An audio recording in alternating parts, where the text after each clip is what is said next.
खामगाव शहरात झालेल्या मुसळधार पावसामुळे साईनगर परिसरातील रेल्वे अंडरपास पूर्णपणे पाण्याखाली गेला असून नागरिकांचं जनजीवन विस्कळीत झालंय। अंडरपासमध्ये सुमारे 15 फूट पाणी साचल्यामुळे वाहतूक पूर्णपणे ठप्प झाली। त्यामुळे साईनगरसह परिसरातील नागरिकांचा शहराशी संपर्क तुटलाय। या समस्येच्या निषेधार्थ शुक्रवारी संतप्त नागरिकांनी खामगाव जळंब रेल्वे मार्गावर उतरून रेल रोको आंदोलन केलं आणि रेल्वे प्रशासनाविरोधात तीव्र नाराजी व्यक्त केली। खामगाव शहरातील 2 भागांना जोडणाऱ्या या अंडरपासमध्ये प्रत्येक पावसाळ्यात मोठ्या प्रमाणात पाणी साचत असल्यामुळे नागरिक आणि विद्यार्थी, रुग्ण तसंच कामानिमित्त ये-जा करणाऱ्यांना मोठ्या त्रासाला तोंड द्यावं लागत होतं। अनेक वर्षांपासून ही समस्या कायम असताना कोणतीही ठोस उपाययोजना करण्यात आलेली नाही, असा आरोप आंदोलकांनी केला। कायमस्वरूपी पर्यायी रस्ता उपलब्ध करून द्यावा, अन्यथा तीव्र आंदोलन केलं जाईल, असा इशाराही नागरिकांनी दिलाय।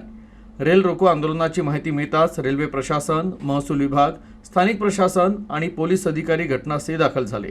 अधिकाऱ्यांनी आंदोलकांशी चर्चा करून परिस्थिती नियंत्रणात आणण्याचा प्रयत्न केला, मात्र केवळ आश्वासनांवर विश्वास न ठेवता समस्येचं कायमस्वरूपी निराकरण करण्याची ठाम भूमिका आंदोलकांनी मांडली।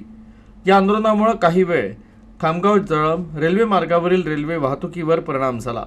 प्रशासनाकडून अंडरपासमधील पाण्याचा तातडीनं निचरा करण्याचं काम सुरू करण्यात आलं असून भविष्यात अशी स्थिती निर्माण होऊ नये यासाठी दीर्घकालीन उपाययोजना राबवण्याचं आश्वासन देण्यात आलं।